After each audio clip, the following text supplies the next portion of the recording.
hari ini saya mau ngajak kita untuk merenungkan satu kebenaran firman Tuhan tentang ketulusan hati. Akhir-akhir ini atau mungkin zaman sekarang susah mencari orang yang hatinya tulus. Karena akhir-akhir ini banyak orang yang serba mencari kepentingan diri sendiri, tidak mau melakukan sesuatu kalau tidak ada untung bagi dirinya sendiri. Nah, firman Tuhan mengatakan bahwa ketulusan hati ini sangat penting karena itu dikehendaki oleh Tuhan, dikenan oleh Tuhan. Ada berkat yang begitu besar ketika kita memiliki kerinduan hati. Nah, saya mengajak kita untuk membaca firman Tuhan dari kitab Ratapan pasal 1 ayat 1 sampai 3. Saya mengajak kita untuk bacanya gantian ya. Kalau sudah dapat, saya minta Ibu Feli baca ayat pertama, Presti baca ayat yang kedua, Ibu Fransina ayat yang ketiga. Oke. Ratapan pasal 1 ayat 1 sampai yang ketiga.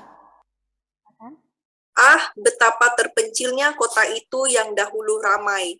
Laksana seorang jandalah ia, yang dahulu agung di antara bangsa-bangsa. Yang dahulu ratu di antara kota-kota, sekarang menjadi jajahan. Pada malam hari terseduh-seduh ia menangis. Air matanya bercucuran di pipi. Dari semua kekasihnya, tak ada seorang pun yang menghibur dia. Semua temannya mengkhianatinya. Mereka menjadi seterunya. Ayat yang ketiga, Yehuda telah ditinggalkan penduduknya karena sengsara dan karena perbudakan yang berat. Ia tinggal di tengah-tengah bangsa-bangsa, namun tidak mendapat ketentraman. Siapa saja yang menyerang dapat memasukinya pada saat ia terdesak. Iya, terima kasih untuk bacaannya. Jadi yang menulis kitab ini adalah Nabi Yeremia. Jadi ada konteksnya bagaimana keruntuhan dan kejatuhan Yerusalem, Yehuda dibawa ke pembuangan. Nah, apa hubungannya dengan ketulusan? Kita mau belajar tentang tulus hati. Saya kira semua kita senang kalau orang perlakukan kita dengan tulus. Tetapi sebaliknya kita tidak senang kalau orang memperlakukan kita tidak tulus. Kita merasa marah atau kecewa ketika kita diperlakukan tidak tulus. Nah, kita lihat ya, apa artinya ketulusan? Hati yang tulus adalah hati yang murni. Itulah sebabnya dalam bahasa Inggris menggunakan kata pure heart, di mana ketulusan hati itu selalu dikarenakan oleh kemurnian hati seseorang. Murni artinya tidak tercampur ya, tidak berbaur dengan beberapa perkara lain. Jadi semua orang senang ya kalau ada mendapatkan sesuatu yang murni, atau emas yang murni ya, atau madu yang murni, bahan yang murni, yang bagus, semuanya pasti orang suka. Nah, ketika tidak murni, maka sudah bercampur dengan beberapa bahan lain. Nah, murni itu artinya tidak tercampur, tidak berbaur dengan perkara lain. Nah, dalam hal hati nurani, sebuah hati nurani yang murni adalah hati nurani yang tidak bercampur dengan berbagai-bagai kepentingan. Inilah hati nurani yang berkenan di hadapan Tuhan, yang murni dan tulus. Jadi hatinya murni, hati nuraninya tidak bercampur dengan berbagai-bagai kepentingan. Nah, makanya waktu itu Yesus pernah mengecam ya ahli Taurat, karena ketika mereka melakukan sesuatu yang baik dilihat oleh orang-orang di sekitarnya dalam pelayanan mereka, dalam tugas mereka atau lingkungan masyarakat terlihat baik, tetapi itu semata-mata untuk kepentingan mereka. Makanya Tuhan Yesus mengecam mereka. Nah, inilah hati nurani yang sebenarnya tidak dikenan oleh Tuhan, dikecam oleh Tuhan. Sebaliknya hati nurani yang dikenan Tuhan itu adalah hati yang tulus, murni. Jika kita bertanya juga kepada orang lain, bahkan kepada diri kita sendiri, kemungkinan besar semua orang yang kita tanya itu atau kita akan berkata seperti ini. Oh, semua yang saya lakukan itu semua tulus dari hati. Semua dari hati kok. Jadi dengan hati yang murni. Ya. Jadi kadang kita sulit membedakan ini murni atau tidak murni. Hanya kita yang tahu dengan Tuhan. Kenapa kita sulit membedakan? Karena itu di dalam hati sekali. Sangat di dalam. Ketika kita mengatakan, saya melakukan segalanya dengan tulus hati. Saya melakukan kerja keras, saya melakukan pelayanan, saya lakukan apa saja, semua saya lakukan dengan hati yang tulus. Tapi benarkah demikian? Mari kita belajar kebenaran tentang ketulusan hati ini dari hidup seorang nabi besar yang bernama Yeremia. Hati yang tulus adalah hati yang bisa marah, menangis, dan kehilangan bersamaan. Namun juga bisa bersyukur bersamaan. Hati yang tulus bisa menghukum, bahkan bisa mendisiplin, dan berbelas kasihan bersamaan. Nah, itu adalah salah satu tanda atau napas yang keluar dari hati yang tulus. Ada keras, ada disiplin, dan ada belas kasih. Jika kita memperhatikan ya dengan sungguh kitab Yeremia ini, kita bisa paham apa konteks Yeremia di situ melakukan seperti itu. Seperti yang sudah nanti kita lihat. Bahkan bisa dikatakan bahwa kitab Yeremia ini banyak bercerita tentang kehancuran Yehuda dan kota Yerusalem. Jadi bagaimana seluruh penduduk kota Yerusalem itu digiring ke pembuangan sebagai tawanan di Babel. Mereka akan ditindas, akan diperas, dihancurkan. Lalu kita bisa membayangkan, seandainya saudara atau saya sebagai Yeremia dipakai Tuhan hanya untuk pelayanan yang menubuatkan perkataan-perkataan kehancuran atau menyampaikan perkataan yang keras bagi bangsa kita sendiri. Bahkan perkataan kehancuran bagi bait Allah yang ada di Yerusalem saat itu. Inilah yang dilakukan oleh Yeremia. Dia menyampaikan nubuat itu, pasti itu tidak mudah. Tetapi dengan berani dan penuh wibawa, Yeremia menubuatkan kehancuran demi kehancuran kota itu. Lalu apa yang terjadi? Pada saat yang bersamaan di mana Yeremia juga menuliskan kitab Ratapan. Yang tadi kita sudah baca ya, sebagai contoh. Yeremia itu juga meratapi kehancuran bangsanya yang dihancurkan dan menjadi tawanan setelah nubuatannya. Tadi sebelumnya dia nubuat dengan keras. Dia menyampaikan dengan tegas, keras, marah.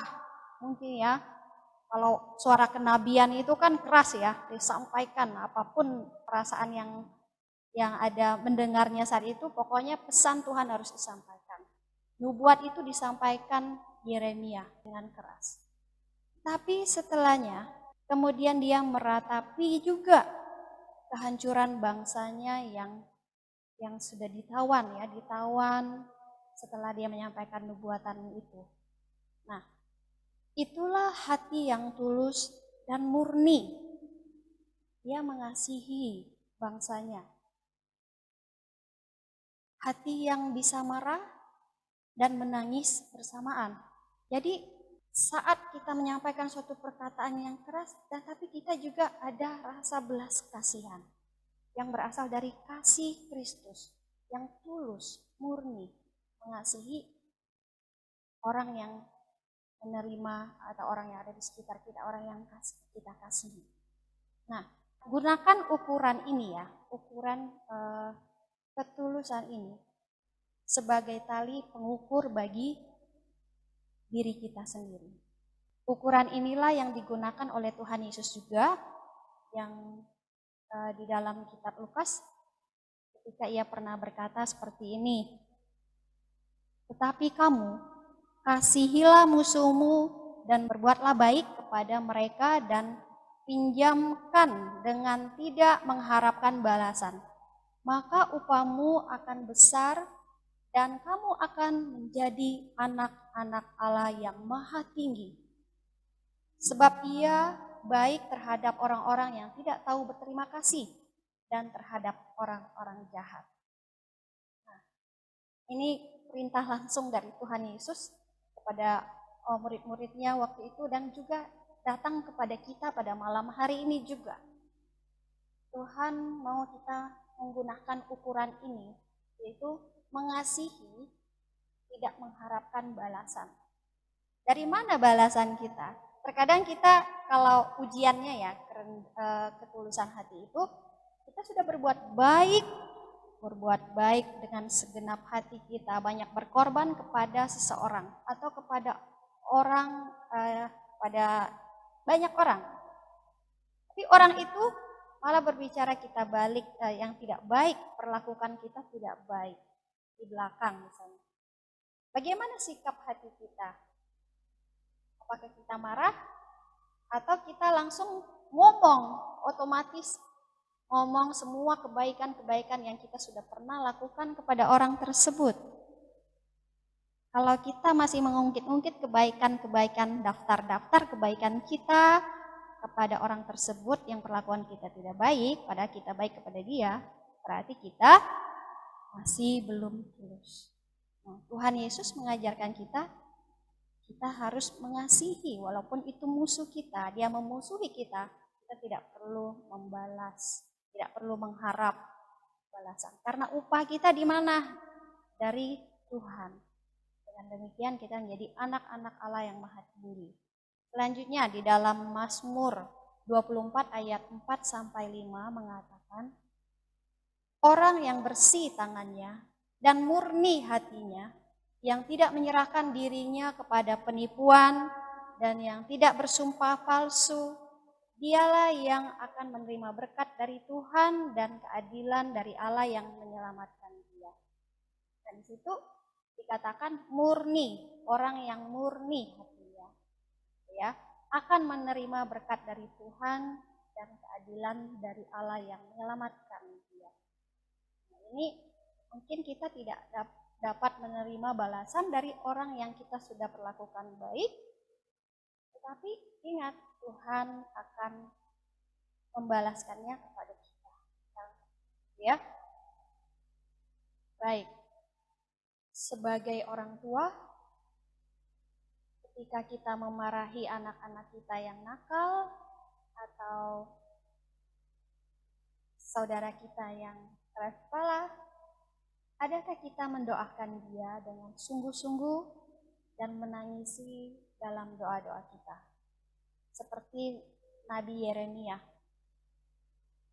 Bahkan sebagai saudara atau sebagai pasangan suami istri, suami ke istri atau istri ke suami, atau sebagai pelayan Tuhan, atau sebagai jemaat, sebagai karyawan, sebagai bos, sebagai mahasiswa, dan lain-lain, ketika kita memarahi atau mengkritik atau mengomel saudara atau pasangan atau pemerintah, perusahaan, karyawan, atasan, gereja, dan lain-lain, karena tidak memuaskan hati kita, adakah juga kita sudah mendoakan dengan sungguh-sungguh dan menangisi dalam doa-doa kita dengan kasih?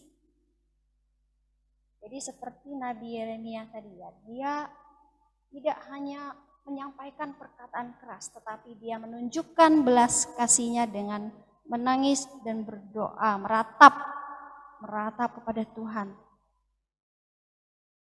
Nah, ini sangat penting ya.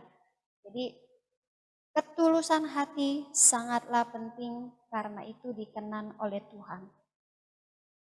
ketulusan hati kita akan tercermin dari kehidupan kita sehari-hari. Kiranya kita terus mau berusaha memiliki ketulusan hati ya. Karena begini, kalau kita dalam kehidupan Kristen kita saja tidak bisa menunjukkan ketulusan hati dalam kasih, dalam kebaikan, apa yang menarik lagi? Maka tidak ada yang menarik lagi dalam kekristenan kalau kita tidak bisa menunjukkan ketulusan hati di dalam kehidupan kita sehari-hari. Karena orang di luar sana, orang dunia juga bisa menunjukkan kebaikan. Ya, makanya Tuhan Yesus tadi bilang, musuh saja kita harus kasihi, tidak mengharapkan balasan. Tetap kita harus kasihi, berbuat baik, mulai dari tulus kepada orang di sekitar kita, kepada komunitas kita, dari sana atau dari keluarga kita, mulai ke lingkup yang lebih luas. Mari kita berjuang untuk memiliki ketulusan hati. Ini adalah renungan singkat untuk mendasari doa kita. Saat kita berdoa, mari kita naikkan doa kita dengan tulus kepada Tuhan. Kiranya Tuhan berkati kita semua. Saya kembalikan kepada Bapak Gembala.